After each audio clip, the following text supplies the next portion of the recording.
Can't we just grabbing a quick coffee? Have you liked and subscribed to this podcast yet? And hit that notification bell. Come on, pull your finger out. And can you send donuts as well? Please.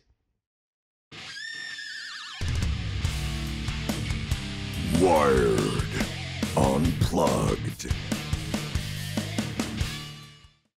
Hello, everybody, and welcome to Wired Unplugged. Episode... No, it's 17 this time. It's 17. In my head, I was like, oh my God, what episode is it? You are right, 17. 17. Yeah, but remember that I speak with such conviction about the episodes every time, and I get it wrong like a third of the time. But I actually do remember that episode 16 is the 6th and Bastille episode. So, free Jake. All right, everybody. Hello. This episode is Mr. Black. Yeah. Now, thank you all for joining us on this very special episode. That was a special effect joke of the Wild Unplugged podcast because, this week we are in sort of the pre-E3, the pre-3 hype phase. Aaron, we're excited, right? Not E3, but yeah, don't call it E3. Don't call it technically comeback. E3. Yeah, exactly. Yeah, Jeff yeah, Keighley's yeah. extra special extravaganza, but we Yeah. can't say that either. But anyway, we're joined It's by. very exciting. it's- I'm very it's- excited. it's- I'm it- very excited. I can't There's tell you a how lot. excited There's a lot. You know, we're at the cusp of a lot of exciting gaming news, and next week we're going to just literally dissect all of the news and talk pretty much exclusively about what we saw over the many gaming showcases that are happening between the very day that you're listening to this podcast, the day before actually. Jeff Keighley just did his thing, and then the next one. So yeah, joining us this week in the interview slot is Paige Harvey, gaming community manager over at Special Effect. So you're going to learn a lot. Awesome. Yeah, no, honestly, it's been a really cool one. You might remember a few episodes prior to this, we spoke with Safe in Our World, and that was a really insightful conversation about a gaming charity that kind of owns in on mental health specifically, which is something that we still feel we're in the frontier of, something that was widely neglected for many years. And yeah, Special Effect, on the other hand, is a lot more focused on physical disability and helping people, you know, in hardware capacity and things like that. There's a lot of nuance to it. There's a lot of interesting conversations about accessibility options, how they helped create the Xbox accessibility controller with the help of other charities. And there's like a bunch of. It's very insightful, anyway. Yeah, I mean, it's so good to have Special Effects on because, you know, about a decade ago. So Neil. So, you know, Neil. Wired Yeah. Neil, not design Neil, marketing Neil. Yeah, marketing Neil, yeah. We used to work together way back, like a decade ago, at Game Head Office. Yeah. In Basingstoke, as everyone called it. It was not amazing. But we built a very good relationship with Special Effects back then, mainly to help support the Game Blast initiative. Yeah. Which is like a really cool charity streaming event that happens, usually 24-hour marathons and things like that. It's very cool. And we one year we teamed up with Jinx TV. Yeah. You know, when they were still like smashing the TV scene and actual television there for people who are unaware. It's kind of like Twitch, but it's like on its own box. And yeah. For those youngsters. And you could also watch it online, but that whole thing was broadcast on Jinx TV around the world. Yeah. And for that, I remember there was something I'd been trying to do for like 3 years. Do you remember that E3 where Nintendo came out and it was the 25th anniversary of The Legend of Zelda? Yeah. Or the 20th. It was one of the anniversaries of Zelda, and they came out and they opened with an orchestra on stage playing amazing music, which was conducted by Amy Anu, who's an amazing Irish/American composer. Incredible. She worked on Warlords of Draenor as well. Anyway, Lords of Draenor. Very good, yeah. Warcraft, yeah. But anyway, I got to meet them. Nintendo invited us to the London show at the Apollo. And went along, and I got to meet Emir and the team behind the show. Wow. And for 3 years after that, maybe 2 years after that, I was always trying to figure out how I could do something with the Zelda Symphony. Yeah. But you know, logistics, timing, and stuff, things always didn't work out. But for this charity thing with special effects, not to derail the show, we managed to get it was the Royal Philharmonic Concert Orchestra to do an ensemble performance of, I think it was about 6 tracks from the Zelda thing. It was broken down, and that was broadcast on TV as well. It was, sorry, I was going to swear then. I can swear, but I won't. Very good. It was incredible, absolutely incredible, and it was like, it was such a good thing to do and get away for such a good cause as well. Yeah, so special effect, like, you know, have been around for a while. Actually, that's you know, it's that story was from some years ago. Whereas we spoke about SAFE, which is a fairly new charity. Special effects got about 15 years under its belt. So you can learn more about that when I speak to Paige Harvey in just a little bit. More generally, you know, whilst you're listening, if you've got any questions for the show other than why didn't I know about this orchestra, then you can email in unplugged at Wired Productions, or you can tweet us at Wired P for Productions. You can also subscribe to the channel. It'd be good if you did that, actually, because, you know, it's like nice. The numbers going up is always a nice thing. So do it. And if you're listening on any audio services or whatever, there is like a video companion to this entire podcast. It's on, the whole thing's on YouTube. So I don't know if you'd like watch it again just because you can see us, but, you know, maybe if you wanted that, maybe if you're cooking and you want to see something, like, I mean, or whatever. Jim. But also, don't forget that episode when we had Steve on and we were showing off our vinyl collection. There has been, you know, I mean, just to provide some light spoilers, Paige does mention she's got Geralt in the room with her. It's actually a Funko Pop. Doug Cockle from Wired Unplugged episode 1 isn't there. So for anyone who's, this is the sort of things that you miss, maybe, if you don't have the visual aids. So if, you know, just Doug in the back, help. Yeah, exactly. Yeah. Very good. So, right, I mean, we're rocking and rolling. We're going in, and we'll do a bit of propaganda. Like all great broadcasts should start, we'll do some propaganda.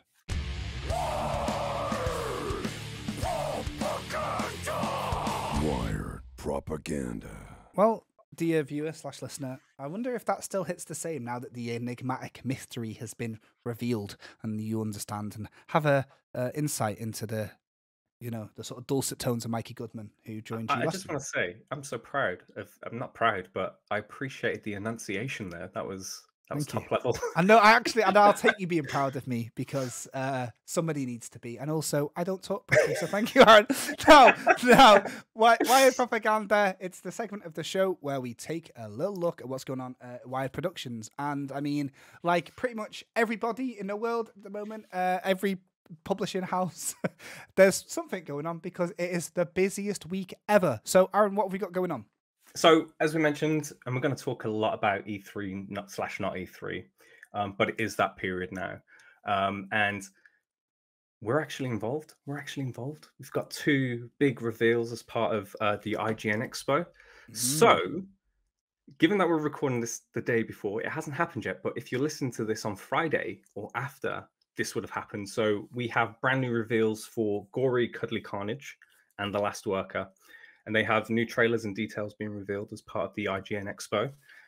So if you are in the E3 mood, you can get across to IGN on YouTube and check out those trailers. That's really good. It's kind of scary because it's not yet been revealed at the time of recording, so it feels taboo to talk about it. But we know full well that by the time this goes live, you know, unless Curtis, our lovely video editor, leaks it online. So many leaks nowadays. This is what I mean. Yeah, nobody's safe. So all right, I'm just being cautious. But watch the trailers. The games are absolutely amazing. And you know, we spoke about both of those in the past, and we're going to do deeper dives going forward with the dev teams and so on. So seriously, go watch them, check them out, and tell us what you think. You can learn a little something. You might remember back in episode 9 where we spoke to the Gory team. That I remember that because it was called Cats Out the Bag, which was like a really flipping good name. Yeah. So yet to talk to the Last Worker team, but it's on the way. They're hard at work, and you'll see why when you check it out as part of the IGN Expo. So thank you very much. So You did mention earlier, I keep saying E3, and you're having to kind of temper everybody's expectations / correct me by letting everyone know E3 isn't actually happening this year, is it? So should we let the people know our next point? Yeah, not this year, but next year, and we'll talk about that in a bit. Yeah, because you get to go for the first time. Yes. Yeah. You're in for a treat. So speaking of E3, Jake, you mentioned E3 is not happening as a physical event this year, right? But why let that get in the way of people playing some cool games?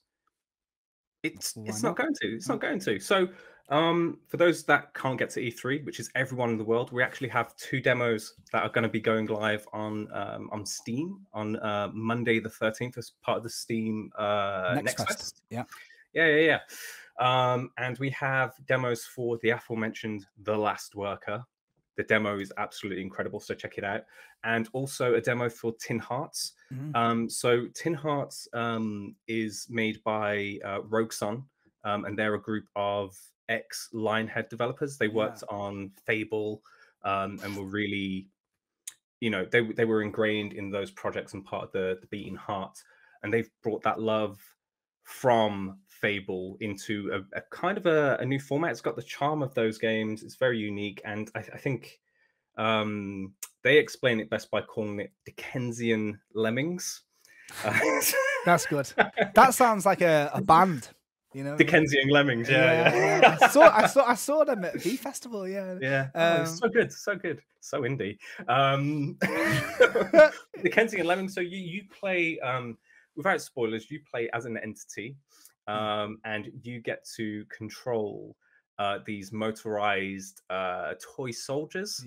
These wind-up toy soldiers, and you have to guide them around locations in a very special house using toys and time manipulation to get to the objective. And it's easy to say, hey, it's like Lemmings, and it is, but it's got its own twist and charm to it. And there's also a really impactful story that happens around the gameplay as well. So and I think I guess the biggest difference between this and Lemmings, to me anyway, personally, and my take on it, is that the game it's not just, by the way, but it is playable in VR, which is a whole level of immersion that Lemmings was just 2 dimensions. 2 pathetic dimensions. 2 dimensions, man. Who wants that anymore? Go back to the 90s. All the dimensions. Yeah. But I mean, this is the really cool thing about Tin Hearts as well. So, originally when the game was conceived,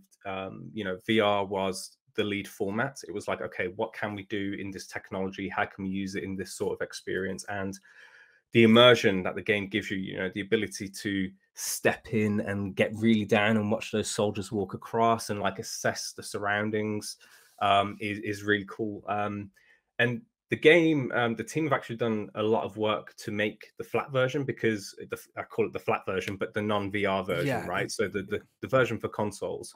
But you can't even imagine the amount of work that has to go into making an experience that functions as intended and work outside of a VR interface. So you're going to get the same experience, but a different method of play depending on how you choose to go.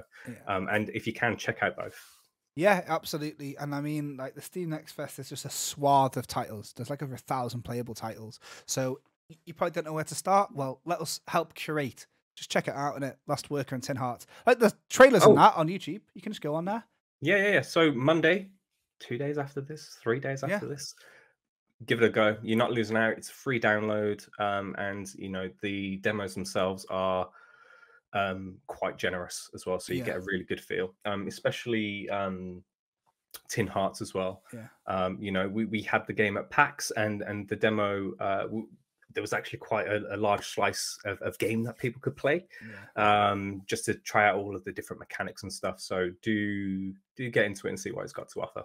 Yeah, wicked. So that's E3 at home, but we probably can't, for legal reasons, call it that. But there we go. So yeah, thank you very much, Aaron. Anything else in the propaganda canon? Yeah, so I think a couple of episodes ago we gave an update on Black Label. So Black Label are a series of very, very special collector's editions that we are making to celebrate some of the past titles that we've worked on, and really as a way to send up the developers. They work so hard on these games. There was so much cool content that didn't get used in the campaign and stuff. So we've made these very special uniformed collector's editions that are numbered to give people a proper nice collector's experience. You know, you get some incredibly special things in there. They look good on your shelf, and again, it's a celebration of the game and the effort and the work that went in by the dev teams. So the really good thing here is, as an update to that, so Wired Black Label 1, that is going to be shipping right at the end of June. That's very soon. And then Wired Black Label 2, yeah.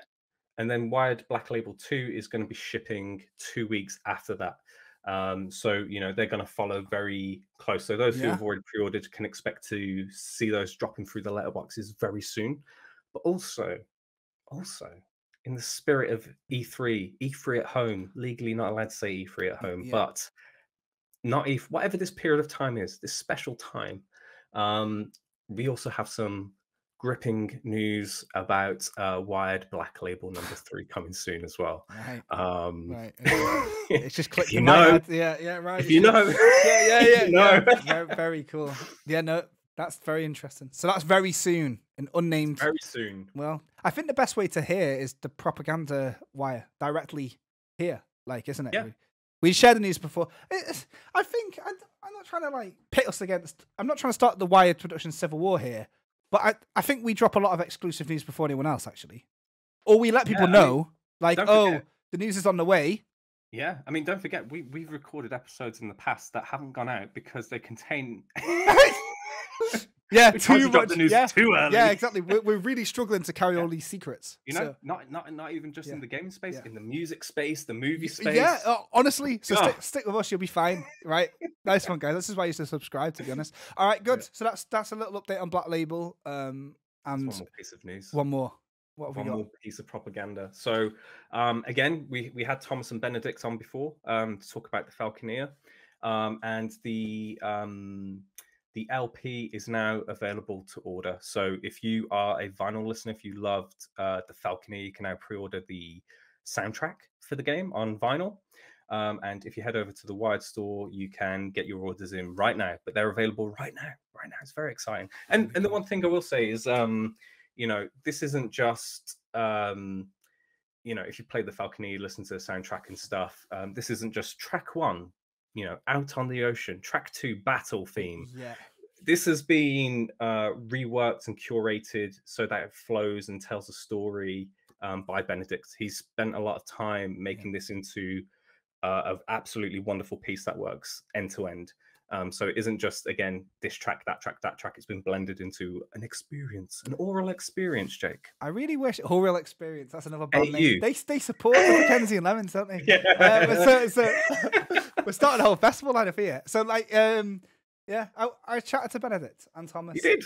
About not at all at any point about the curation of the vinyl track list. Like I wish I did, to be honest. But we did. We've covered a lot of weird conceptual abstract knowledge about the vinyl, like why did he choose organs, so that was a couple of episodes back if you haven't checked out and you want to find out a bit more.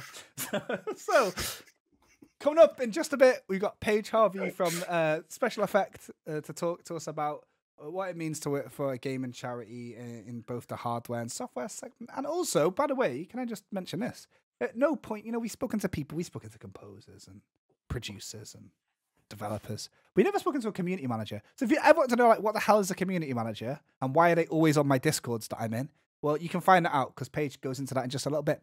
But first, let's look at the wider internet, the World Wide Web, and we'll find out what's going on this week. It's probably just really struggling to contain the leaks, basically. But we'll talk more about that right now. Let's go. News we stole from Google.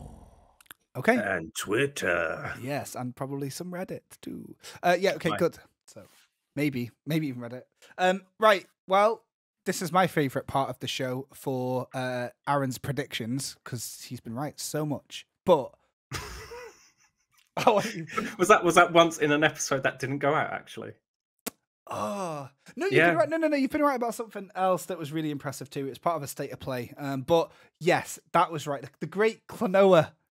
Klonoa, the Klonoa Gate. The Klonoa Gate. Yeah, that was unbelievable. So, okay, it's time for the general thing. What have you brought to the table, Aaron? What have you got? So we're recording this at a time where some of these things haven't happened. So I wanted to break this down into two sections, essentially. So the things that we do know about, things that have happened before we've recorded that we can talk about knowledgeably.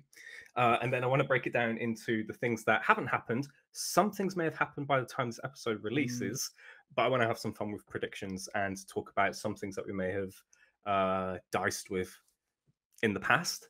So I think to kick off, with not E3 at home, whatever we call it, this period, I want to get just some thoughts on the story so far. So, obviously so far we've had State of Play. We had I'm going to include it, but the Pokemon Scarlet and Violet trailer reveal. And then just very recently, Sonic Central from Sega. So I think, I just want to get into it. Let's talk a bit about what happened and what our thoughts are on the news so far. And I think probably the easiest one to begin with is Pokemon. Because we're covering one trailer reveal, but it packed quite a lot in. Did you get to watch it yet? I don't think I can honestly tell you that I did, because I watched it. I watched it on mute when I was on a call, right? Then, so I was like taking in all of the vivid colors and stuff like that, but I had a feeling it was going to be very like there's going to be a lot of information being told to me by some well-spoken peppy American woman or something like that, right? So then afterwards, like, I work with a well-spoken peppy American woman, Steph of Anime, who you would remember. She's been on. Yeah, exactly. So she's been on. So I just got her to explain it to me. So I was like, what did I just watch? There was a lot of like drone shots, virtual drone shots throughout the world, and a lot of Pikachus and that. But yeah, and you saw the legendary Pokemon, and I guess the thing the only thing I want to mention is that I'm surprised, not shocked, but surprised that the launch date for it is this year. To be honest, this year globally as well. It's very there's no delay important between distinction regions. to make there, mate. Yeah. Everyone gets Pokemon at the same time. So look, I'm a schlub compared to you. I watched it on mute. I got someone to TLDR it to me, and I went November. Ooh. So actually, I just asked you. You watched Pokemon as intended. So that was it. I guess we can just go in from there. Right? Whilst peeling some potatoes, but potatoes aside, so I think the biggest thing that came out of it in terms of internet sensation is that there is a new pig Pokemon called Lechonk. Lechonk, you know Lechonk? Yeah. What the hell? But to be honest, I mean, the game is still being worked on. Obviously, you get this footage is not final. But the really big thing here is, obviously everyone hopefully has just played Pokemon Legends Arceus, which is, I'm not going to say open world, but it has areas within a larger world that you can visit and walk around in an open setting. And, the story kind of takes place across each of the areas. This Pokemon game, Violet and Scarlet and Violet, any order, pick your poison. This is fully open world, so it's a full open world, no cut-off zones. You can go wherever you want. The story isn't dictated by the order of the gyms either, so you can really go anywhere in the world and experience the game how you want, which is cool. The other big thing was that you can explore the world, the open world, in full-player multiplayer. Yeah. Yes. What is that? Which that's so cool. And they showed 4 trainers, and then they all split off and go into different. They just go their different ways and catch different Pokemon and stuff, which I think is it's very cool. And I'm kind of intrigued if this kind of supersedes the trading experience, because to be able to go to other people's games if they're playing Violet and Scarlet and so on and catch the different types of Pokemon for yourself, that's quite a cool yeah. So it's rather than inviting people to trade, it's inviting people to self-service, come isn't it? explore. I Self-service know where this checkout. Pokemon is. I know where you can get a Yeah. special Geodude or A something. tour guide. Yeah, honestly, like that to me is great. What I think about it is when I was a mere boy and I was playing Pokemon Red, I was enraptured by it. I loved the idea of having an RPG where any of these like little creatures you can capture, you can name, you can tame, raise up, blah blah. So then, naturally, you got your home console, a Nintendo 64. There's going to be a Pokemon game on a Nintendo 64. My mind exploded with possibilities. It's going to be like Ocarina of Time, but Yeah. and also you play with your friends on that, like you trade. What happens if I could trade with a player? Hey, look, there's two controllers on the N64. Maybe I can play with. I thought of this when I was about 9. I was like, how good would this game be? I thought of that 22 years ago or something like that, and now it's actually happening.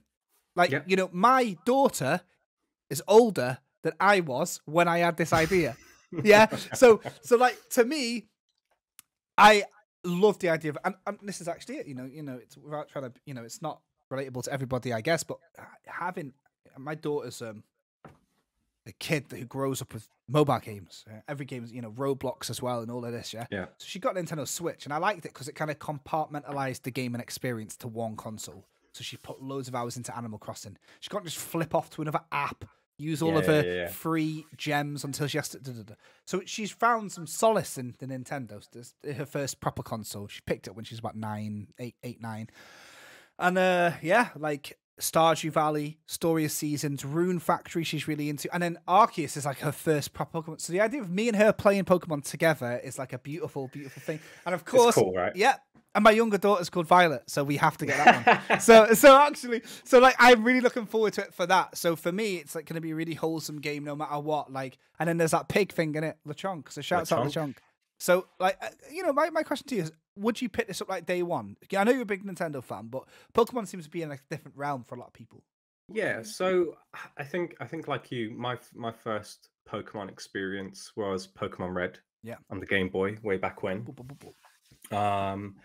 And I absolutely loved it. And then I played Yellow because you want that Pikachu following behind you. Absolutely, hell yeah. And then I played a few of those over the years, but I think as I got older, and the games have nothing to do with age, they are very good RPGs and so on. But yeah, I would find that I would get them, I'd play for like 3, 4, 5 hours and then just trail off. I think that's just to do with how demanding of time they became, and the changes in your life as you move into work and things like that. I think the last one that I played seriously was Heart Gold, which came with the Poker Walker pedometer. Yeah, it certainly did. Yeah. That Absolutely. was the last one that I played properly in terms of that Game Boy Advance era. Yeah, absolutely, man. But I have recently. I played Let's Go Pikachu. No, Let's Go Eevee. Eevee. I got the same one. Yeah, nice one. Let's Go Eevee. I went to Rep Eevee. Yeah. Nothing wrong with Pikachu. Yeah. But I played that, and that took me a long time to get through. And it's just it was a very nice, easy going Pokemon experience. Yes. It took some of the Pokemon Go elements. Yeah, and, brilliant. Yeah. Just simplified it and made it a quicker experience, which was nice in my opinion. Yeah. And then I've just recently finished playing Legends Arceus. Yeah. Which again, you can walk around in open areas. It's not an open world, but open areas, and you can sneak up on Pokemon and catch them without having to fight them. You can fight them if you want to. Yeah. But again, that was just cool, and it was like, hey, this is kind of on the road to again what you planned when you were young. Yeah, Pokemon Red. Exactly. It was exactly what everyone would talk about. It was, wasn't it? That's the thing. Yeah. And so actually, it's quite interesting because I've got to tell you, I am 100%, well 90%, because I didn't play Heart Gold last. I played Sword and Shield, but like you, trail off. Identical situation as you. Yeah. And I feel almost like I don't know what it is. Like it just doesn't stick with me. I feel like this might be the one. Like Arceus, I bought it, but my daughter just ended up playing it. Like so, I'm like happy. I'm glad. That's a good thing. That's such a good thing, because you don't feel like you've wasted your money. You know what I mean? I'm like she's got Someone's getting money. Yeah, Someone's getting use exactly. out of But the- just yeah, not yeah, me, yeah. you know. So yeah, I'm right there with you. So yeah, that's interesting. So Pokemon, I mean, that was cool. We got the State of Play too, right? The State of Play. So I mean, because we got to talk about the stuff coming up. I just cut it down to this one thing. For me, I mean, you talk about whatever you need to talk about. But I'm telling you right now, it started off so strong with one thing in it. Boom, Resident Evil 4 remake. Thank you. Come on. I mean, now, so like, here's the truth of the matter that I, probably shouldn't talk about too much, but I'm just going to mention it as like an actual fact. Capcom did get hacked a year ago, and their entire roster for the last 3 years has already been leaked. So we all knew it was coming, we just didn't know when and where, and blah blah blah. So to the point where Resident Evil 8's entire plot was on the internet like 4 months before launch. Horrible thing to happen. And if you work in the games industry, you know how damaging that is, and it's bad. So it was kind of like that bit when Spider-Man got his mask ripped off him in New York, and everyone was like, "Well, we'll pretend we didn't know." I think like everyone was kind of like that. So everyone was like, "What a great surprise!" But listen, Resi 4. Right. So here's the thing with Resi 4. I'm very excited. I think. And I've been casting my eyes around just to get a gauge. Yeah. And it's interesting because I think people are excited for it because it's Resident Evil 4. I see that there's a lot of questioning on why remake this game that was already pretty much perfect. Yeah. It is a really fantastic game. Yeah. But then also I do feel like the leak took some of the sting out of the announcement because I feel so happy. I feel so happy inside that it's announced, and I'm like, okay, this is definitely happening. That's really cool. I love this game.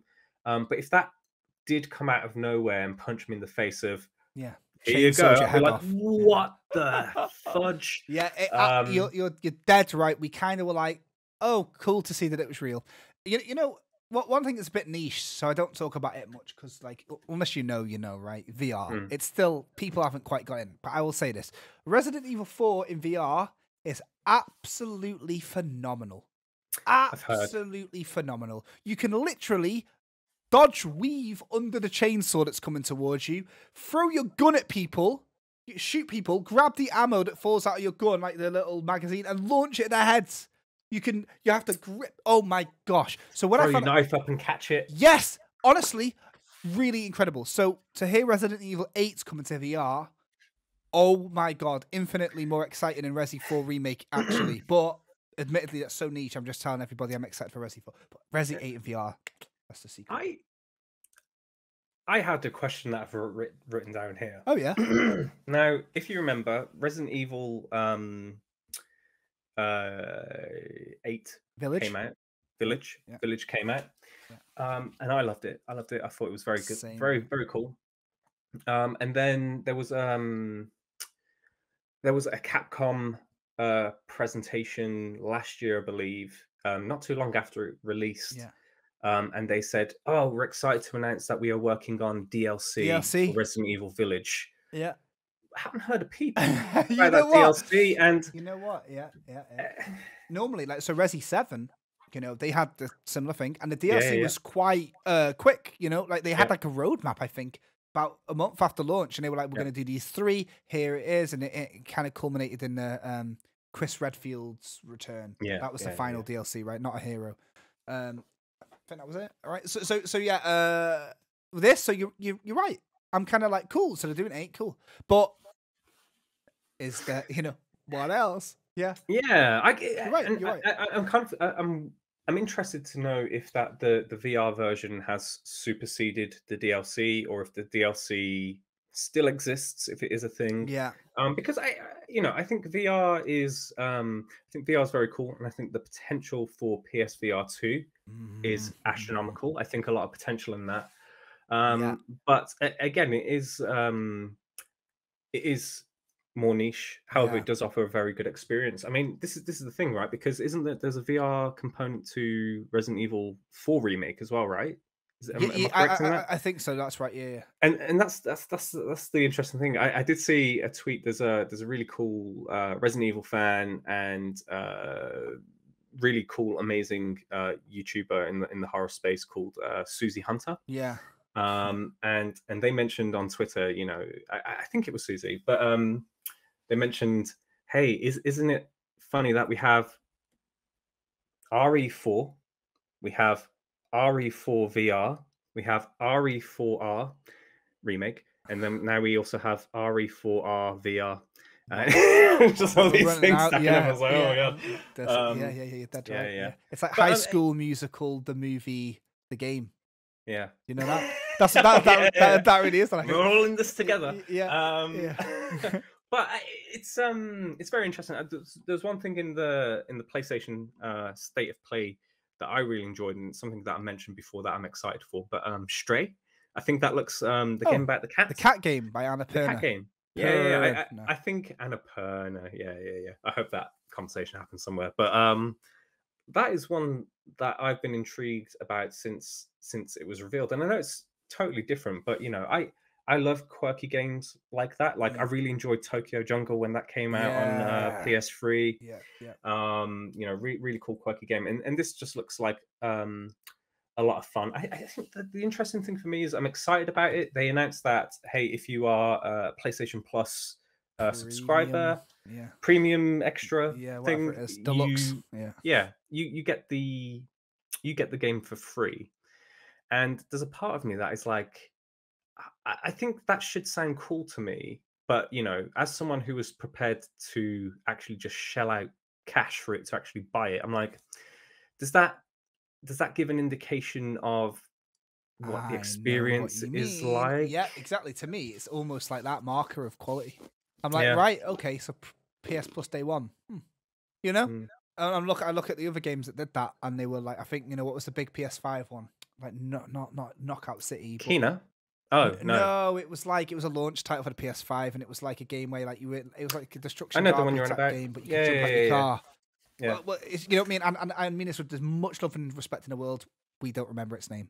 You see what I mean? It was a PS5 launch title. So, like, look, full respect, but also, like, you're right. I know exactly what you mean. I don't know if it's because we can see behind the cogs, maybe a bit. I don't know, but to me, it's always a bit of a okay.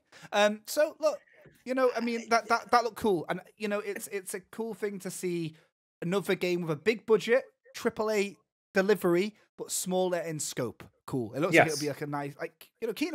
I'm excited for it. So that was. I do want to ask you the question though. Like, what is your overall opinion on the state of play? I can share mine first, or you can go first. Yeah, you go first. So I can. So I think there were some cool things in there, and however, it's clearly a state of intention that, you know, Sony aren't as invested in E3 as they have been previously, because, you know, it wasn't a showcase of any of their bigger upcoming games, because, you know, we know there's a Last of Us remake in the works. There is you know, new games from the Spider-Man folks. There's a new God of War Ragnarok. There's Blue Point. I've got that unnamed title that they're confirmed to be working on, of course, like, you know, most recent for the amazing Demon Souls remake. And I mean, the biggest part of the presentation seemed to have been from third-party partners, because, you know, we had Final Fantasy, we had Resident Evil, and so on.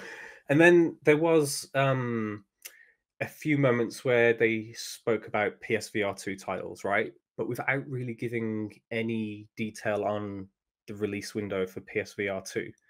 Because, you know, they showed the Horizon VR game as well, which looks very cool. But yeah, I just found it was slightly not underwhelming, because there's cool things in there, but it was like, this is clearly not an E3 participation moment, I guess. You know, I have to do a lot of coping because I'm a PlayStation fanboy, and I was very like, but then I remembered something. So PlayStation do separate things. The state of play normally indicates like small fry, and then they have like what they call this PlayStation Showcase, right, which is the official name of their big reveals. So just as a recap of last year's PlayStation Showcase, which weirdly happened in September, that was where they showed off Knights of the Old Republic remake, God of War Ragnarok, Marvel's Wolverine, That Square Yes. Enix Yeah, game, yeah. Forspoken. What else did they announce? Vampire the Masquerade Bloodhunt. Bloodhunt, Spider-Man 2. Yeah. Something like Spider-Man 2. So, you know, they did have big guns for that, which they specifically called the PlayStation Showcase, but it happened in September. So you know, I know what you mean, like, but it's a shame. Why not in June? Because to be honest, right, all that stuff that they were showing in September was all CGI. Knights of the Old Republic, Wolverine, Spider-Man. None of it was gameplay. None of it was gameplay. Ragnarok, no gameplay. So it was just like, or maybe Ragnarok was gameplay actually. Yeah, it was. So there was a lot of like, kind of just random like CGI trailers that they could have just put in. So yeah, you know, it seems like a kind of intentional, you know, distancing itself from that June window. There is something that I noticed though, and I don't know how to interpret this, so I don't know if you can maybe enlighten me. Is so the Game Awards put out a tweet and they said, here is a list of, you know, it's not the full list, but here are 30 participants that are going to be taking part in the Summer Game Fest, Summer of Gaming, whatever it's called, the Jeff Keighley thing. Yeah, Jeff Keighley show. And PlayStation are down there as a partner, and I can't work out if they have a reveal planned for Jeff's show, you know, something that is a bit more heavy. But why would you disregard your own show for that? Like, is it a case that they thought, hey, Jeff's show is going to get more eyeballs? I wouldn't, you know, this is a difficult thing, you know, without trying to get too like PR markety about it. Like, you know, how much of like the heavy lifting's done by Jeff, like the marketing, the awareness, how many people are tuning in, because that's where the bangers are now, you know, like they had Elden Ring and Death Stranding, and so the Rock's gonna be there. The Rock's gonna be like literally. So it could just simply be the case, yeah, that like Summer Game Fest is a festival of multiple shows, but you know, so it is very confusing because, so for example, after Jeff Keighley's Summer Game Fest, which is the name of the show, as part of the wider Summer Game Fest, there's Devolver Digital's marketing countdown to marketing. Marketing countdown to marketing. Yeah. Netflix featuring Suda51. Exactly. Yeah. Mecha 51, whatever they're calling him. So there's like the Xbox and Bethesda showcase and the Capcom showcase and the PC Gaming show, all on the 12th and 13th of June, are all part of Summer Game Fest. Yes. I live in a county in North Wales called Conway, and there's actually a city in the middle of the county called Conway, and it's very confusing. It's like if instead of Denbighshire, so Derbyshire, the county was just called Derby. But there was just you know what I mean? It's like this. Summer Games Fest is that. Summer Game Fest is just that. When they say Summer Game Fest, what are you on about, Jeff? Are you on about the day itself? Like, yeah. Is it the show? Is it the umbrella of the period of time? And is that to do with the shows that? Because you know, there's this thing of, hey, these are part of Summer Game Fest, when really it's people doing their own shows as they would, but Summer Game Fest are going to be also streaming them. Yeah, exactly. And then Jeff Keighley, like, does that mean he's taking the credit? Like, well, that's the thing. Is it that move to say, hey, I want to own the E3 period? So, you know, when it comes to, you know, IGN's GameSpots and stuff wanting to cover this, it's part of Summer Game Fest. It's his thing. Yeah, they have to cover to get the content. No, this is what I mean. Like, I don't get it. Like, yeah, but what I will say is Jeff Keighley did tweet that Sony Bend Studios have revealed a new logo. He retweeted. No, he didn't retweet it. He tweeted that himself. And Jeff Keighley is actually a very cheeky man. You know, he's always tweeting little tricks and little memes and that. Yeah. You know, Elden Ring, when he didn't reveal Elden Ring 2 years ago, he was inside this like holographic laser, and the gamers said Jeff Keighley's in gamer prison. And because he didn't, so then like Jeff Keighley like had tweeted somebody saying can't wait to break out of gamer prison 2 days before. So like he's constantly being cheeky. So why would he just randomly say PlayStation's Bend Studio has revealed its new logo? Because Jeff Keighley isn't a news source. He's not like Nebellion. He's just who, if anyone doesn't know, is like a prolific games news guy. So why would he tweet about Bend Studio? See, I'm a conspiracy theorist already. I'm like, okay, basically that's it. Days Gone 2 has been announced at Jeff Keighley's show. You know, random.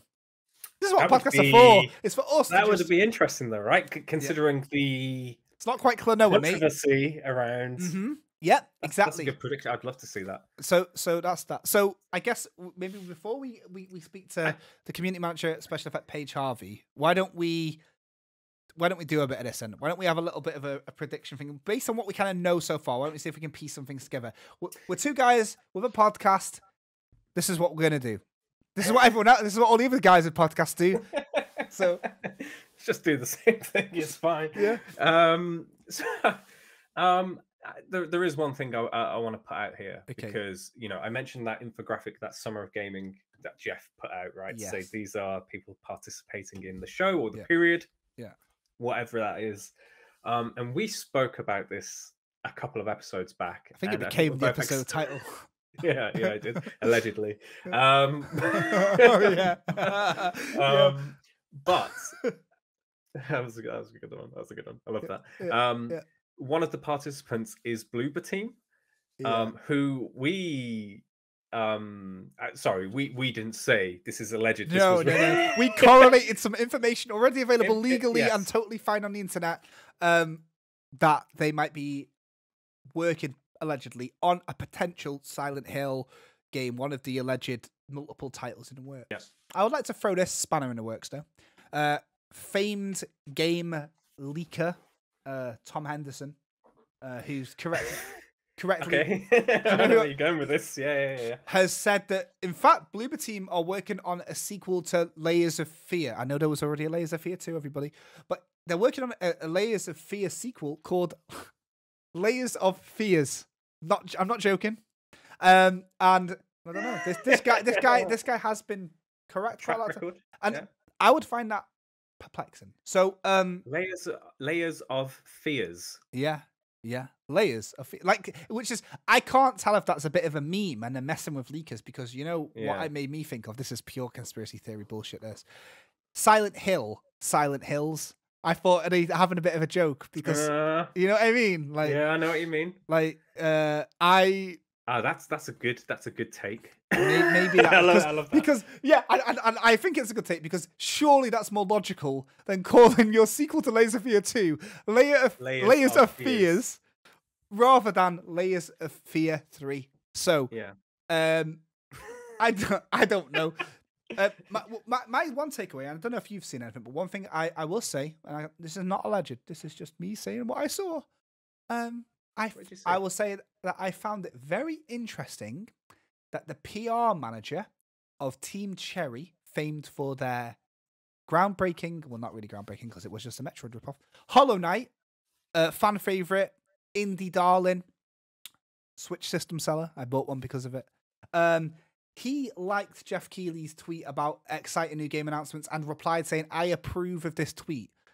Why would you say that? Like, he just only works on one game, Hollow Knight. Hollow Knight, of course, has had a sequel in the works for many, many years called Hollow Knight Silksong.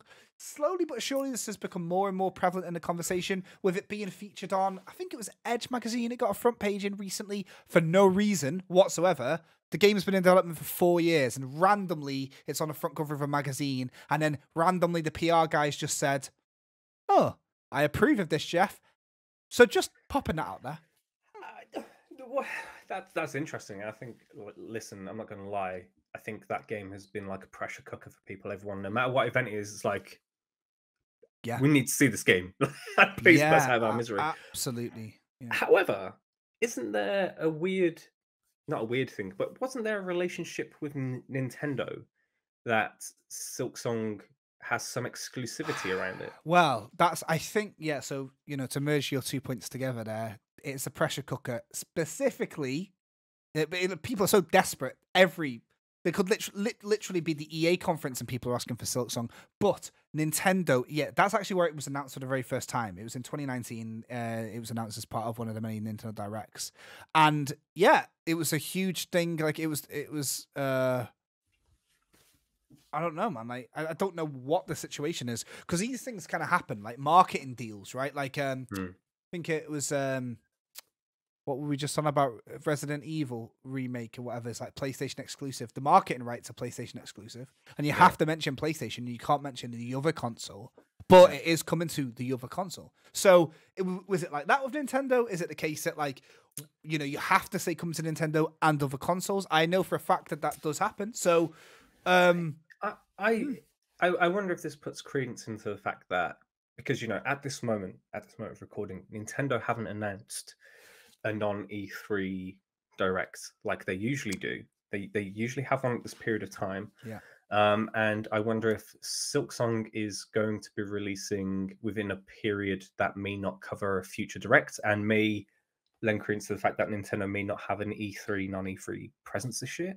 I don't know what you make of that. No, honestly, like I can see it all consolidating under the Jeff Keighley banner, the Overlord. Like I really do see that. Like, but yeah, I am a bit bewildered by the fact that both Nintendo and Sony did have direct and state of plays before E3. Admittedly, no major bombshells were dropped. You know, the recent direct, was it like the 13th of May or something like that, just a few weeks ago. And then we had this Sony state of play last week. So, it's strange, and I can't wait to see what happens. But let me just tell you this, everybody listening at home and watching, we do have a gauntlet that we will throw down to you, and it's simply this: if you would like to just guess some of the games that you will see this week, we will be doing a little E3 extravaganza next episode where we'll be breaking it all down, giving you the context, all the info about all the games that are going to be shown off there. And you can get involved if you want. You can email us at unplugged@wiredproductions.com. Let us know your thoughts. Let us know, you know, and then you can give us a big "I told you so" when you're right. You know what I mean? Like, we believe in you. Or you can tweet at WiredP. But I mean, Aaron, are you excited? That's what I needed to, you know, before we go into the interview segment. I'm excited, and I think you know, the last thing that I do want to say on this is Jeff Keighley put out a message the other day saying, "Hey, this period of time is very exciting, but you know, rein in your expectations for what you're going to see during the show." And you know, he said it's not the same as olden times where there were like megatons left, right, and center. However, I think the very exciting thing about this for me is the fact, you know, he said, you know, a lot of the content is going to show off games that have been announced. But that doesn't mean that those games that have been announced have had gameplay shown before. Well, yeah. So he did I'm wondering if, you know, we have had the PlayStation show, and I wonder if, you know, Jeff Show is going to start to show us Resident Evil 4 gameplay and maybe, you know, things of that nature to actually just expand on, okay, this has been announced, people know about it, but now let's see a little bit more, because that's exactly what's happening with the Callisto Protocol, right? Yeah, that's it. Yeah, that, you know, that was announced as part of the state of play in terms of, you know, here's what it looks like. And it was, Jeff came out and said, hey, we're actually going to be showing actual gameplay during the show, so also tune into this. So there's kind of like a passing the baton on a few projects of, it's been announced, you've seen a little teaser, but now let's get a bit more into it. So it's, you know, I mean, Jeff Keighley makes me laugh because he was like saying, temper your expectations, everybody. Everybody was like, oh, I guess that's that then. And then he immediately pumped the hype back in him by going, and I'm just wanted to remind everybody that Elden Ring was announced when I showed it off. So I'm still the man. He did say that. So I was like, you know, he's and then a tweet came after that saying, it's also going to be shown in IMAX. And it's like, temper your expectations in IMAX. So, yeah, now listen, you know, we've had a great chat about E3, and you can join us next week for more. But we'll take things to the interview segment, and we'll learn a little bit about community management and the great work that Special Effect are doing with the help of gaming community manager Paige Harvey. Interview segment, please. Hey, me again. Still no donuts, so if you're not sending me donuts, at least like and subscribe, and maybe leave a friendly review or a comment. In fact, comment donut. Please do that, and I might give you a shout out. I might get them to give you a shout out on the next podcast. How about that? Deal?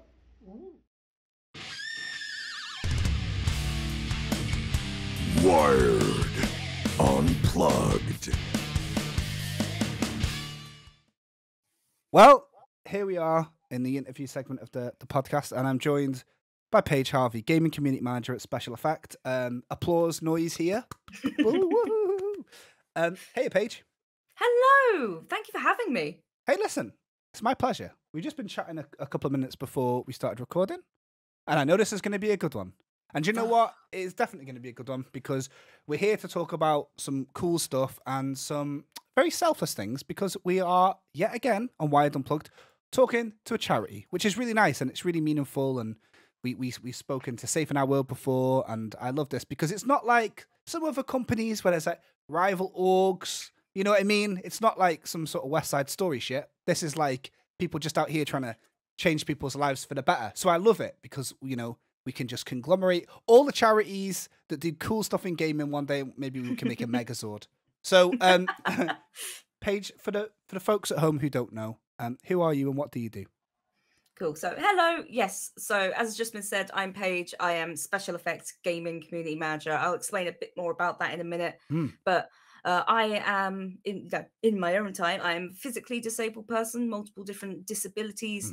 I'm a streamer on my own right, often doing a lot of charity things or horror, which isn't normally what people expect, but anything spoopy is something I love.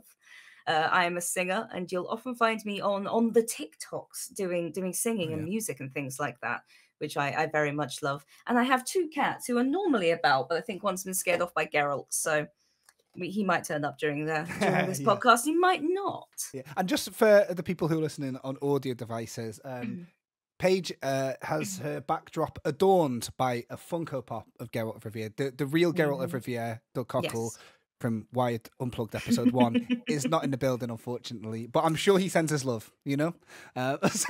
So listen, I mean, there's lots to dig into here. I like music. I love horror, but let's talk special effect a little bit first. So gaming community manager, that's quite a lot of words put together. Okay. Community management we've never had a community manager actually on the podcast in any capacity. And the jobs are quite varied actually. So would you like to just kind of go into a little bit about, you know, in layman's terms, what is a community manager in your capacity? You don't have to talk for everyone, just yourself.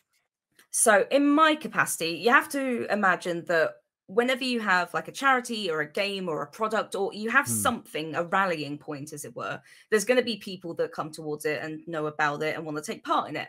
Yeah. So Special Effect has a community of people that we've worked with and that we've helped, of fundraisers, of supporters, of people who simply like to hear the stories or learn about accessibility. And they make up the Special Effect community. And there's many of them, and they're all fantastic. But essentially, what it's my job to do with the gaming bit in front is I'm a resident nerd at Special Effects. I love gaming, and I have for years. And so I talk to and work with anyone that wants to support us by doing streams, by doing YouTube stuff, by doing stuff on TikTok.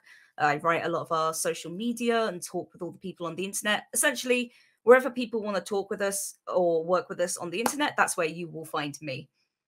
Yeah, I really like that. I think I always thought, you know, in Game of Thrones, remember that show that, well, a lot of people don't want to talk about it anymore, but it did happen and it was a thing. And I'm an apologist. I actually love it still. I have a huge Game of Thrones tattoo on my arm. Hey, same. So, yeah, you know that part where like Daenerys is like on the throne and all of the people just coming up like, oh, the dragons burnt my goats or whatever. That's what I think a community manager's like in my canon. Do you know what I mean? But on Discord, kind of. So in my head, that's what it is. It's pretty fierce. Queen. So essentially, it's that, isn't it? But you've said it in a very eloquent way. I think we're slightly more Tyrion, where we have to be the go-between. It's like we take the information. I mean, that's normally more in games where you're liaising between devs and communities, but it's more you're the middle person that gives out the statements and also takes things and sends them up higher. Essentially, that's kind of what I do as well. But if people have questions, we have an incredible team, and if I don't know the answer, they will. So I communicate that way. And then when we have stuff we want to tell other people, I take it back the other way.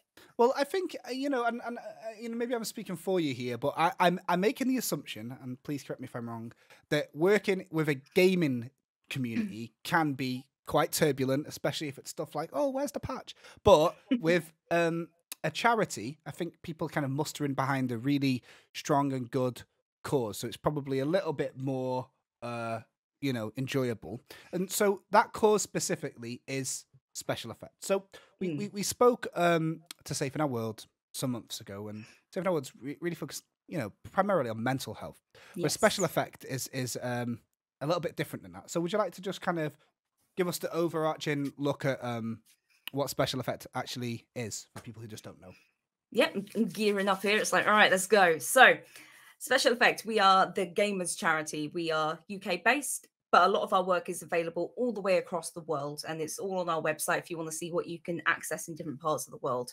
But our main goal is to help people with physical disabilities sort of maximize the fun and the quality of their lives through the use of innovative technology. And there's loads of different ways that we do that, but I'll give you a couple of examples quickly. So first off, we have our main service that people tend to know us for, which is where we work one-on-one with a person, whether they come to us and ask for help, or somebody refers them or something like that, and they want to play a game and they want to play it on a particular system, but they can't for any reason. They've got a physical disability and maybe they don't have much mobility. So our team of sort of specialist occupational therapists will reach out. We will work with that person to assess exactly what their needs are and what their capability is and what they can use, what they can't use. And then our incredibly amazing techie dev team will put together an accessible setup, which that person then gets to keep for as long as they need it. And it's not just, oh, you've played it for the PS2, that's it, that's all you get. No, if they then want to play something on the PS4 or the PC, we will go and help make sure that setup works for other things and amend it if need be, or if their needs change, exactly the same thing. And it's completely free of charge as well. We do not charge for our services, never have, never will. So that's one of the things that we do. And it's a genuine honor to see when people, allow us to take some photos or videos of them using their new setups, to see that joy and just, it's just sheer happiness getting to do something that you love and maybe haven't been able to do for a while. So that's one of the first things that we're known for. I think secondly, one of my favorite services that we do is called Bubble Busters, which exists to help tackle long-term medical isolation. So if you think about the last few years where a lot of people have been isolated at home, because of COVID, now extrapolate that 2 years, not just a couple of weeks or months isolating, extrapolate that 2 years. And usually kids who might have something like leukemia and are in hospital need to be isolated. These are, the Bubble Buster is a little desktop robot. It's very cute. It's very shiny.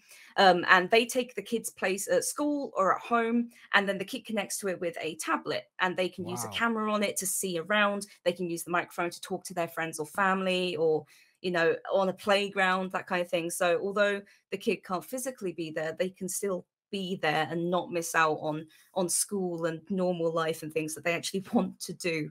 And we even recently had a Bubble Buster robot go alongside sort of Xbox in England to visit St. George's Park for a young lad called Olkan, who's undergoing treatment for aplastic anemia. So it's very cool. I myself am immunocompromised, so it can be very isolating when you literally can't be around other people for your health.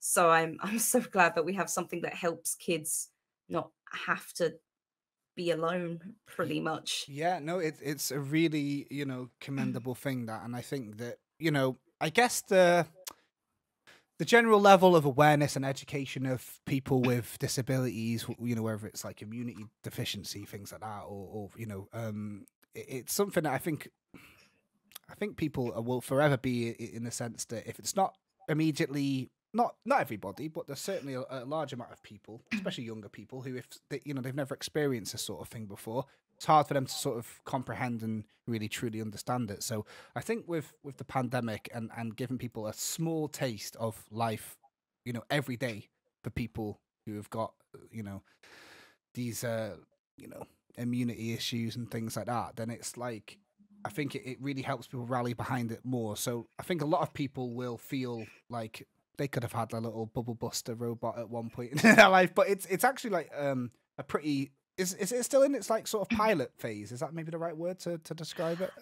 So it's been going for a number of years, but I'm sure there's always updates and the bits we're doing to it. So cool. Yeah, I know it's had a couple of different like physical iterations. It's a lot smoother than it ever used to be. So yeah, no, it's really cool. And I mean, maybe it's just everything is a video game to me, but I even love that it somehow seems on brand. Like the robot seems like a cool video game character. When you look at these robots, they're cool. They're not like a Roomba. Do you know what I mean? Like they look really cool. Just a little disc. Yeah, exactly. Do you know what I mean? It's got like there's a personality to it, which I think it's no, that's really, really good. And breaking through that isolation is great. So Special Effect has been doing its thing for how many years now? 15. This is Wow. our 15th year, which is pretty incredible. And how long have you been at Special Effect? 9 months. 9 months now. Wow. Yeah, which is amazing. I came on September, October last year as maternity cover for my incredible colleague Becky Frost, who if you're sort of watching this or you know about Special Effects, you probably heard of Becky. Yeah. But Becky went off on maternity leave, and we had Game Blast coming up, which is our big annual gaming fundraiser, essentially, where we ask the gaming community to come together, and if they're streaming or making videos, to do a charity fundraiser and help us help other gamers, essentially. Yeah. And so yeah, that's what I was brought on to do, and then I stuck around. So No, so Game Blast was like the first like major project that you worked on, and it's one that I think has got a lot of cultural sway at least here in the UK. In my day job, I work with influencers full time, and the amount of people who are really in the influencer industry in the UK who take part in Game Blast, I was really like, okay, so there's a lot of great work being done there. And how does Game Blast work?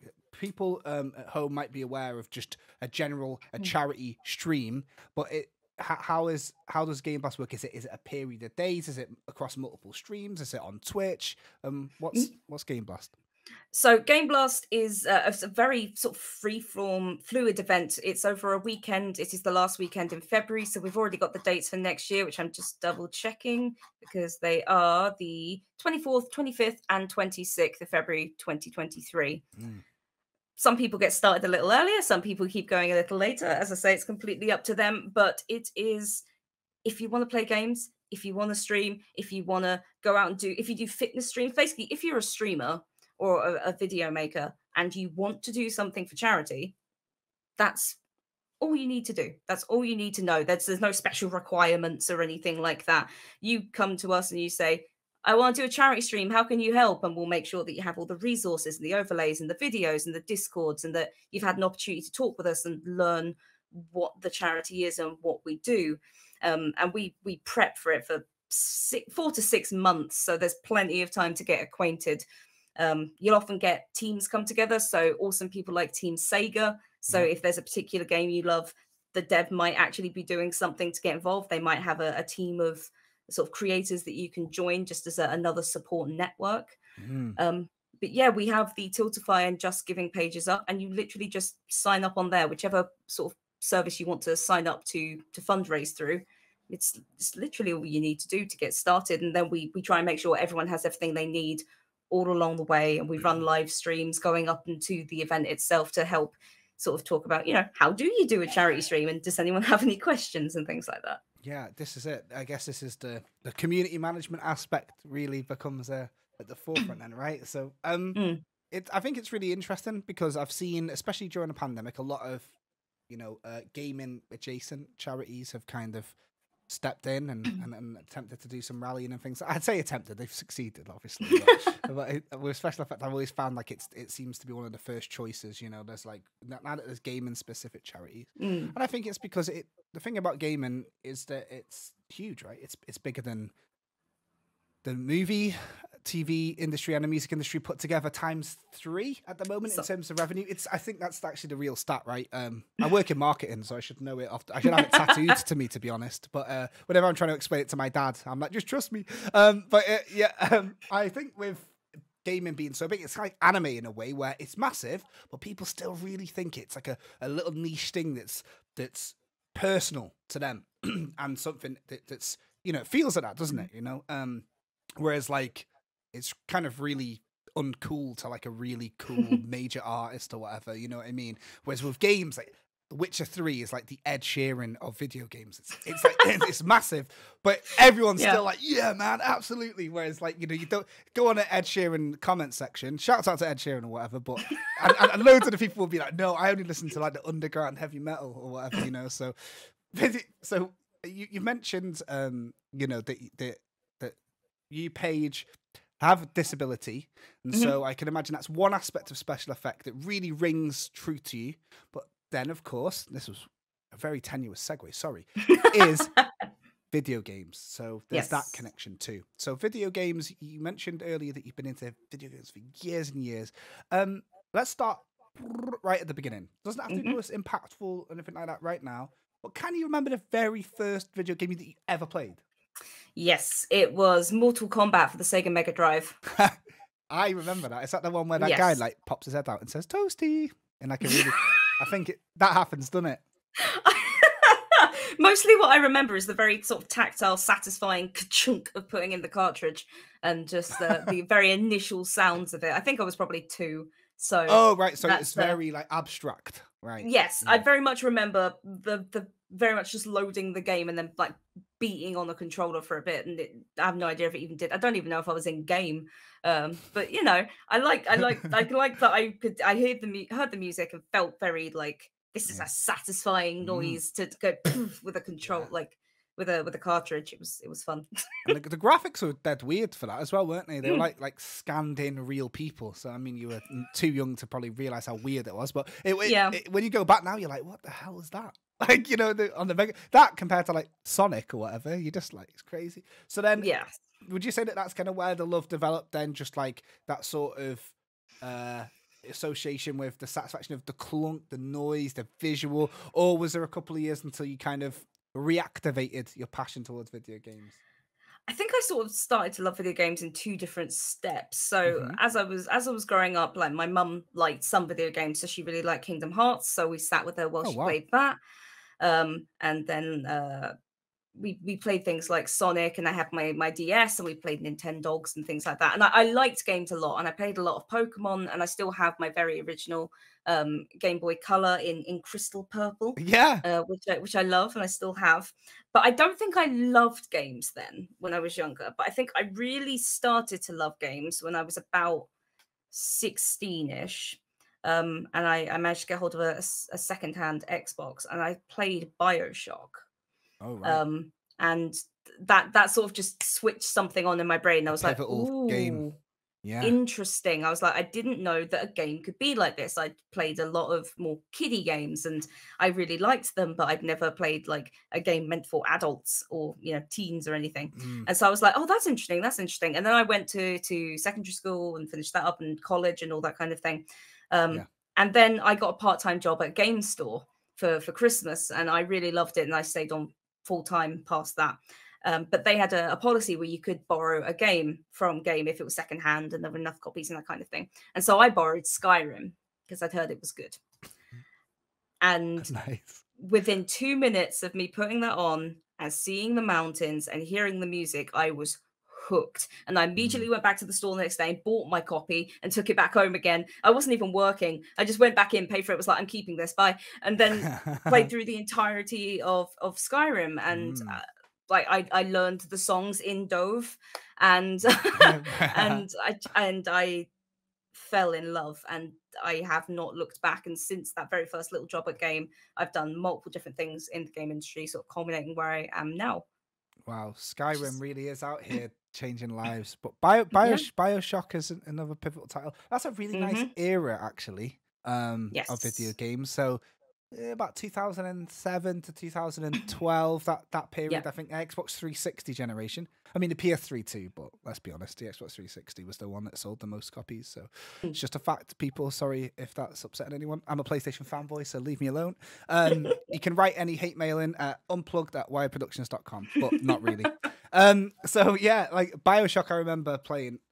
My opinion on the Bioshock is that the series is really managed to get people hooked with this like no other game. So to hear someone actually say a Bioshock was their, because I hear a lot of like seasoned, you know, people who played games a lot before Bioshock were like, Bioshock really stepped it up a notch. So to go in there, oh my gosh, I'd almost be worried that you'd set the bar too high. Bioshock and Skyrim, like good luck to any other game that you played. But that's really nice, you know. Yeah, well, I mean, those were bigger titles. And these days, I play a lot of indie titles, and I try and play a lot of different things. And I recently just completed all of the Halo games because I'd never played those Wow. before. So All, well, like, apart from 20 of 5, them. which I cannot get access to, all the mainline ones. I played all the mainline ones, and I played Reach 3 times, I think, because that was amazing.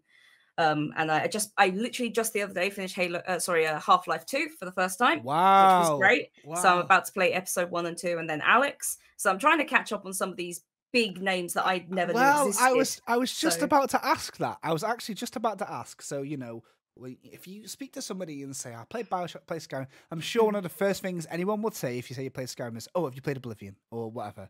And then with Bioshock, I swear this is true. I was going to say, I guess the next step is if you went backwards playing, I guess, Half-Life 2. That's really what I was going to say. So I was wondering if there was any games that are on your hit list specifically that you've heard great things about but haven't had the chance to experience yet. Well, my best friend swears by Morrowind, which I've not attempted, but I do have every single Elder Scrolls game. Yeah, So yeah. I have it. I should play it. Otherwise, I'm still trying to figure out exactly what I should play next, but I think I am going to go for System Shock 2. Wow. Okay.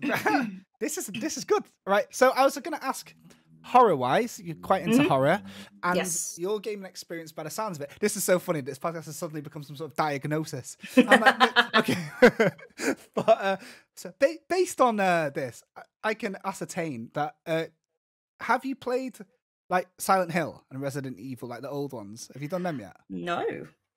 Again, I have them, but they're ones I've more enjoyed watching other people play because of my disabilities. I do struggle with a lot of older games that don't have the ability to turn things like vibration off because I have carpal tunnel in both wrists. So if a game vibrates, I can't feel my arms. A lot of older games I do struggle with, but modding communities have saved me a lot on that because where they have updated old controls and things, it's made it a lot easier to do. Or having a broken Xbox controller also works. Just smash the motors.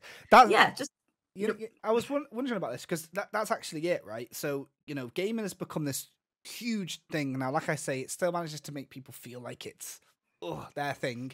There's certain people who are just like, oh, you know, loot boxes and microtransactions, and you know, there's like people who are very, very angry on Twitter and stuff. But other than that, most people are seeing it. It's become this huge conglomerate force, like, and with that comes the joy of there being more options. More options are always a good thing, right? I was wondering what you think of accessibility options, and like, have you noticed them improved since the Skyrim days? And can I ask, you know, for you personally, what has been like the most impactful thing that started off, you know, in the odd game but is now everywhere? Anything that you've noticed? So, I mean, starting from the beginning of the question, yes, accessibility has massively changed. I think it's far more a thought in people's minds in general and in devs' processes when they're making their games. You know, it tends to be something that people think about instead of thinking about as an afterthought now, which is really fantastic. And I mean, we have a website called Game Access where our team will go through new games, sometimes older games, and go through their options and controls and create videos and articles all about those options and how you can use them. So I've definitely been able to go through those and see a lot more options in more modern games than you can in older games. But older games are also a lot smaller, had much smaller dev teams, had much less money behind them, and, you know, usually had to fit onto a teeny tiny cartridge that, you know, you can put on the thumb drive 200 times now. So there's been a lot of room for change, and I have seen it changing, which I love. I love what we've been getting recently, which is accessibility reveals. I believe God of War 2 Ragnarok had one recently. So alongside a game trailer or a video, and also a video saying, and this is what we've got for accessibility, because it's not just disabled people who need accessible options. Right. You could just be really tired and want to make the font bigger. Yeah. And that's it. Or you might just be like... That's exactly it, yeah. Yeah, it accessible just means making it accessible for everyone. Access is for everyone. You do not have to be disabled or in a lot of pain or anything like that, or have limited movement to use these options. They're for everyone. You just don't have to use them if you don't want to. Yeah. One thing I think I've found really helpful has been FOV sliders. Just making the world a little easier. I have problems with my periphery on one side. I can't see very far, whereas I can on the other side. So having a wider FOV actually helps me take in more of what I'm meant to see and, you know, anticipate attacks and things in games. When it forces me into a really small FOV, it feels very problematic because I already can't see that wide. It's just like you're in an even smaller box now. So that's one thing I love. And yes, the ability to turn off vibration for controls or limit the vibration. If I can turn it down to like 10%, that's nice. That's just like haptic feedback. It just tells me if something's happening, but Yeah. without hurting me. If it's more vigorous, I do have to drop the controller because I cannot physically hold on to it. It's actually, yeah, I wonder how it works, but I always wished that was an option, like some sort of like intensity slider for vibration, because it is a bit extreme, and like, you know, and so I play everything with the subtitles on, like and I play a lot of like these really, you know, the really like neckbeardy CRPGs like Baldur's Gate and Path of Exile and all that.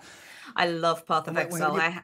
Yeah, but it's full of text, isn't it? It's just menus and text. You might as well be playing an Excel spreadsheet, you know? So when I'm like, and sometimes, this is like a cardinal sin right here, is sometimes I play these types of games on my Xbox.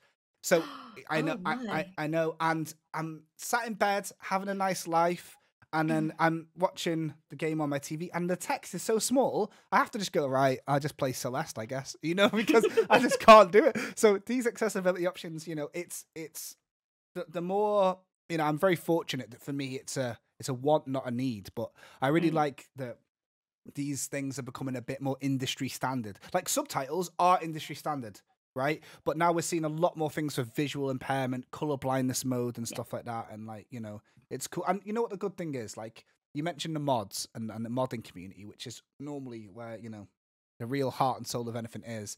But it's cool to see that the AAA companies are kind of paving away with this a lot of the time. Like you're talking God of War and things like that. But, you know, in fact, like a lot of the big Sony games, The Last of Us Part 2 and stuff had a lot of options. But, you know, Microsoft and Nintendo have kind of looked past the options within the games. You know, the onus shouldn't always be on the makers of the software and the games itself, right?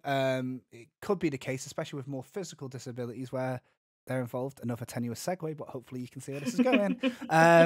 When you can kind of create hardware that helps with that. And again, it's something that you mentioned that special effect like cater towards. Dare I say, special effect, you know, use a lot of third-party solutions. However, something happened 4 or 5 years ago where there was a special controller made for Xbox. For the folks at home, what do we need to know about this controller? Like, what is it? Like, what's the adaptive controller? If I just say the name, how do we describe it? So the Xbox adaptive controller, Special Effects has a hand in like collaborating with the manufacturers like Microsoft to create it. It's essentially, it's a rectangle. It's got 2 big black squares on the top of it, and it's got a load of holes at the back. That sounds kind of useless, but what it's for is for plugging in switches and buttons and all other kinds of things that replace a standard controller.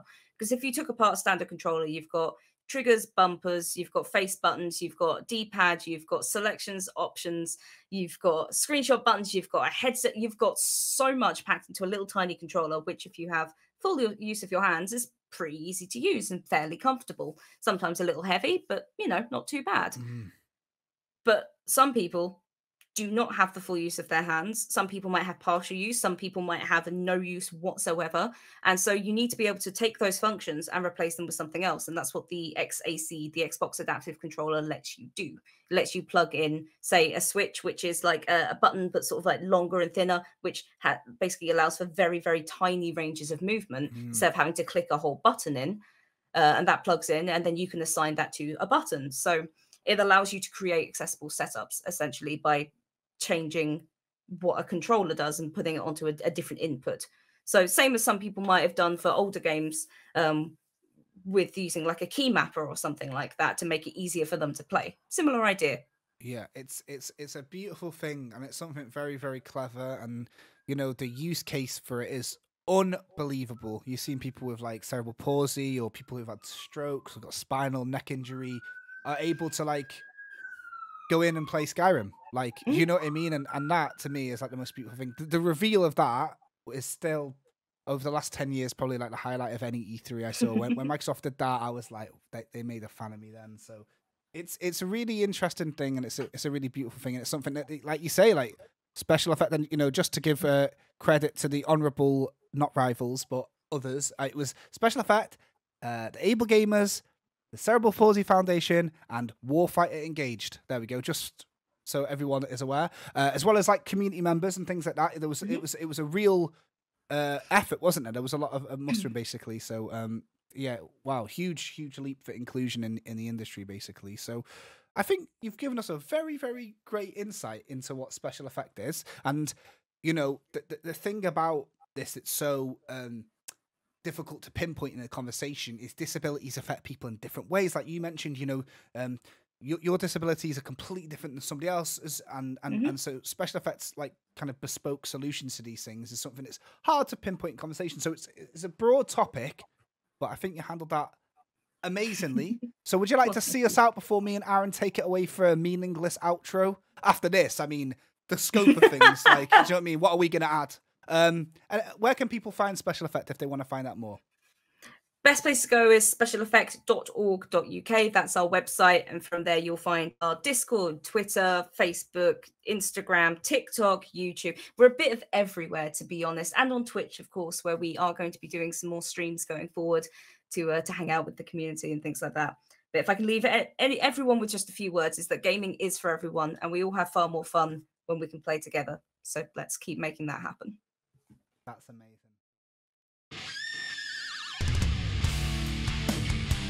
Wired. Unplugged. Well, that was Paige Harvey. Very insightful, as usual. Guest segments always are. And I didn't ask her E3 predictions, to be honest. But she's quite a wizened, sage-like character. So I think she would probably have said, if I was to paraphrase, Jake, it's very foolish to make assumptions on what games are coming out. But here I am, stuck in purgatory, much like Silent Hill. With you, yeah. No, but listen, get Aaron, cozy. you know, you've been really encouraging the Silent Hill allegedness lately. So listen, all I can say is, when that news, if that news breaks, I'm gonna be like, Aaron, guess what? And he's gonna be like, here we go, we got a podcast. So speaking of podcasts, next week we're back to break it all down for you. Over 11 shows over the weekend, from Wholesome Direct to the Microsoft, Xbox, Bethesda conference, Capcom, Devolver, PC Game Show, Future Game Show, Key 3, if you want to call it that. I think there's 3 E's in Jeff Keighley. So, yeah, that's it. We'll be back, and you can let us. There is.